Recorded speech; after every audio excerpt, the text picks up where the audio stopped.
আসসালামু আলাইকুম রহমতুল্লাহি অবরকাতুহ।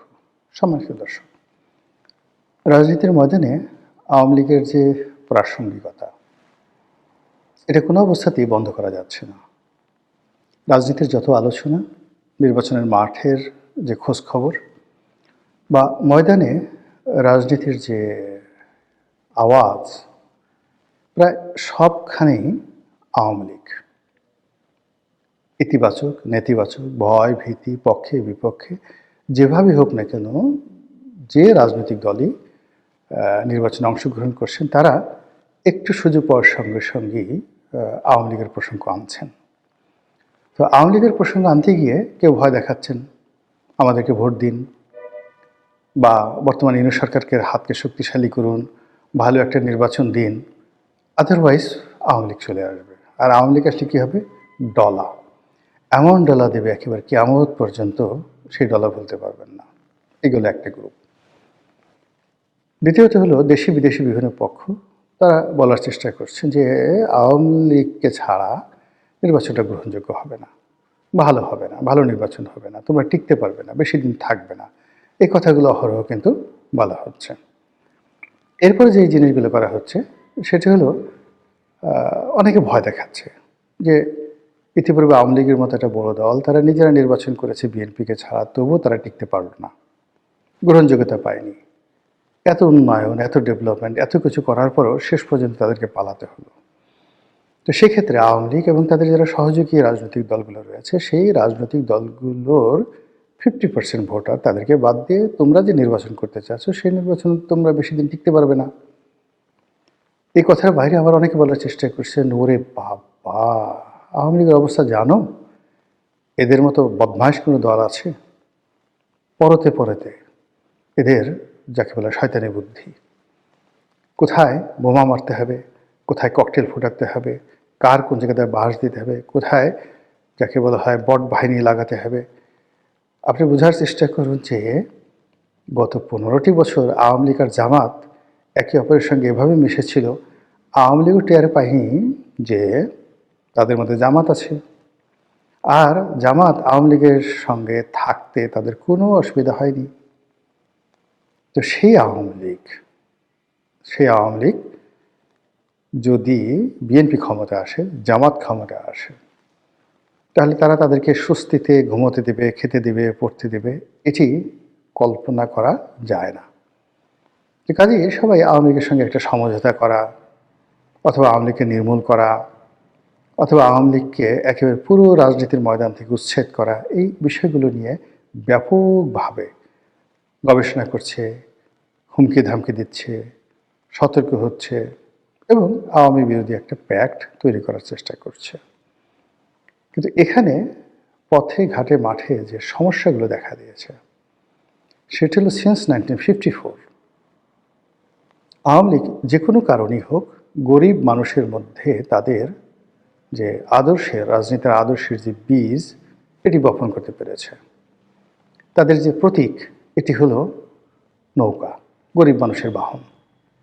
এবং এখনও পর্যন্ত আবহমান বাংলায় নৌকার যে কার্যকারিতা, অপরিহার্যতা, এটি আপনি অন্য কোনো বাহনের সঙ্গে তুলনা করতে পারবেন না। টিল নাও এখনও পর্যন্ত নৌকা 1 নম্বর পরিবহন। 2 নম্বরে যেটি আছে সেটি হলো এই দলটি গরিব মানুষের দল। তারা ক্ষমতায় আসলে গরিব মানুষের জন্য সব কিছু করে। বিনামূল্যে তাদেরকে ঘর দেয়, টিউবওয়েল দেয়, 10 টাকা কেজিতে চাল দেয়, ইত্যাদি ইত্যাদি নানা রকম কথা। এখন তারা হয়তো কিছুই দেয়নি, কিছুই করেনি, কিন্তু ওই যে একটা রিকশাওয়ালা, শেখ হাসিনার জন্য তার পেট পুড়ে, শেখ হাসিনা নাই, সে কাকে ভোট দেবে, এই ধরনের কথা দেখেন ভাইরাল হয়ে গেছে। লোকজন জিজ্ঞাসা করছে যে শেখ হাসিনা যদি আবার আসে তাকে ভোট দিবেন? তারা বলে হ্যাঁ, অবশ্যই দেব। তো এই যে বিশাল অভুক্ত শ্রেণী, বিশাল অভাগা শ্রেণী, প্রান্তিক জনগোষ্ঠী, যাদের সবাই নৌকা, শেখ হাসিনা, বঙ্গবন্ধু, এদের জন্য পাগল। এবং পাগলের সাথে আপনি কীভাবে রাজনীতি করবেন? মানে আপনি কাউকে যদি বুঝাতে পারেন, বুঝানোর মতো একটা জায়গা থাকে। অনেক লোক বলে যে আমি হলাম, আমাদের বরিশালের আঞ্চলিক ভাষা, হিদলা পড়া আওয়ামী লীগ। আমরা যখন করতাম, আমি যখন বিএনপিতেও গেছি, হাসতে হাসতে আগায় আসলো যে এমপি সাহেব কাজটা করলেন কি, আপনি আওয়ামী লীগ ছেড়ে বিএনপিতে গেলেন, এই দেখেন আমাদের আওয়ামী লীগ করতে করতে শরীরে হিদলা পড়ে গেল, জীবনে কিছুই পাইলাম না, কিন্তু আওয়ামী লীগ তো ছাড়ি নাই, আপনি আওয়ামী লীগ ছেড়ে গেলেন কেন? আপনি এই কথা কি জবাব দেবেন বলেন? পরনের কাপড় ছেঁড়া, গায়ে গেঞ্জিটি পর্যন্ত নেই, কিন্তু মানে মুখ ভরা হাসি, দাঁত অনেকগুলো পড়ে গেছে, পান খেতে খেতে কালো হয়ে গেছে, আওয়ামী লীগ করে। এখন আপনি তাদের বিরুদ্ধে কিচ্ছু বলতে পারবেন না, বললেই সে আপনাকে আক্রমণ করে বসবে। এইরকম একটা, যাকে বলা হয় ফ্যানাটিক, একটা দুটো নয়, লক্ষ লক্ষ। এখন ঢাকা শহরে কত লাখ লোক রিক্সা চালায় বলেন তো আপনি, বা সারা বাংলাদেশে রিক্সা আছে কত? এই রিক্সাওয়ালাদের মধ্যে 99% লোক আওয়ামী লীগ করে। কেউ জামাত করে না, কেউ বিএনপি করে না। ঠেলা গাড়ি চালায় কত মানুষ, বুয়া আছে কত, এই বাংলাদেশে কত বুয়া আছে, গ্রামের কৃষক আছে কত, মেহনতি মানুষ কুলি মজুর মোটে আছে কত, নাপিত আছে কত, ধোপা আছে কত, যে দেখেন 99% লোক তারা আওয়ামী লীগ করে, সব হিদলা পড়া আওয়ামী লীগ। এই যে একটা, যাকে বলা হয় যারা আপনার সাথে সংঘাতে যাবে না, মারামারি করবে না, কোনো যাকে বলা হয় আবেগ দেখাবে না, কিন্তু ভোটটা দিয়ে দেবে নৌকাতে, আপনি এদের কোনো অবস্থাতেই আপনি এদেরকে পক্ষে আনতে পারবেন না। পক্ষে আনার জন্য আরেকটু, যাদের টাকা আছে, পয়সা আছে, গায়ে কাপড় আছে, জামা আছে, এই মানুষগুলোকে আপনি, আওয়ামী লীগের যে সমস্ত লোক, তাদেরকে আপনি বিএনপিতে আনতে পারবেন, স্বার্থের লোক দেখাতে পারবেন, কিন্তু ওই যে ওর দারিদ্রতা, এটাই ওর মহানুভবতা, ওর দারিদ্রতাটাই ওর রাজনীতির, যাকে বলা হয় শিকড়, এবং সেই শিকড় নিয়েই সে আওয়ামী লীগ করছে। কেন করছে সে নিজেও যায় না। আবার তার মরার পর তার ছেলে, অল্প বয়স কিন্তু সে আওয়ামী লীগ করবে। তারা তো ওই আমাদের ফরিদপুরের যারা লোকজন আছে তারা আওয়ামী লীগকে বলে আমলীগ। আর পরবর্তীতে যেখানে আমি নির্বাচন করেছি বরিশাল, সেটা ওরা আবার আওয়ামী লীগ বলে না, ওরা আওয়ামী লীগই বলে আর কি। তো যেটা বলছিলাম যে এই যে তাদের যে একটা ফান্ডামেন্টাল গ্রুপ আছে, এটা তাদের একটা মূল পুঁজি, তাদের বিনিয়োগ, তাদের অ্যাসেট, এটার উপর নির্ভর করে তারা অনেক কিছু করে। এরপরে যেটা আছে সেটা তাদের একটা খুব ডেডিকেটেড কর্মী বাহিনী আছে। বাংলাদেশে এখন পর্যন্ত যে রাজনৈতিক দলগুলো রয়েছে তাদের সবার চাইতে সবচেয়ে ইফেক্টিভ, সাহসী তাদের একটা কর্মী বাহিনী আছে, এবং এরা খুবই খতরনাক। দলের জন্য তারা সব কিছু করতে পারে, বিভিন্ন রকম খতরনাক। আর এই খতরনাক কর্মীদেরকে দিয়ে তারা 1954-এ কী না করেছে, 1956-এ পুরো পূর্ব পাকিস্তান তছনছ করে ছেড়ে দিয়েছে, 1958-59-এ আইয়ুব খানের মার্শাল লকে চ্যালেঞ্জ করেছে, 62 সনে আইয়ুব খানের পুরো মসনদকে কাঁপিয়ে দিয়েছে, 66 সনে পুরো পাকিস্তানকে কাঁপিয়ে দিয়েছে, 69 একটা গণ অভ্যুত্থান করেছে, 70 একটা নির্বাচন করেছে, আর 71 একটা যুদ্ধ করেছে, মুক্তিযুদ্ধ। ফলে 1952 থেকে 1972 পর্যন্ত প্রত্যেকটি বছর, মানে 52 থেকে 72, 20 বছর, এই 20 বছরের যে সংগ্রামী জীবন, এই সংগ্রামী জীবনে তাদের যে রাজনীতির কৌশল, রাজনীতির পারঙ্গমতা, রাজনীতির সফলতা, এবং রাজনীতির যেটাকে বলা হয় অ্যাচিভমেন্ট, প্রাপ্তি, এর সঙ্গে আপনি এশিয়া সাবকন্টিনেন্টের অন্য কোনো রাজনৈতিক দলের এই glorious 20 years of success in the field of politics, revolution, liberation war and মানে ইলেকটোরাল পলিসিতে সরকার গঠন করে রাষ্ট্র চালানো, স্বর্ণতে তারা সরকার চালিয়েছে। তো সব মিলে এই 20 বছর হলো তাদের রাজনীতির স্বর্ণ সময়।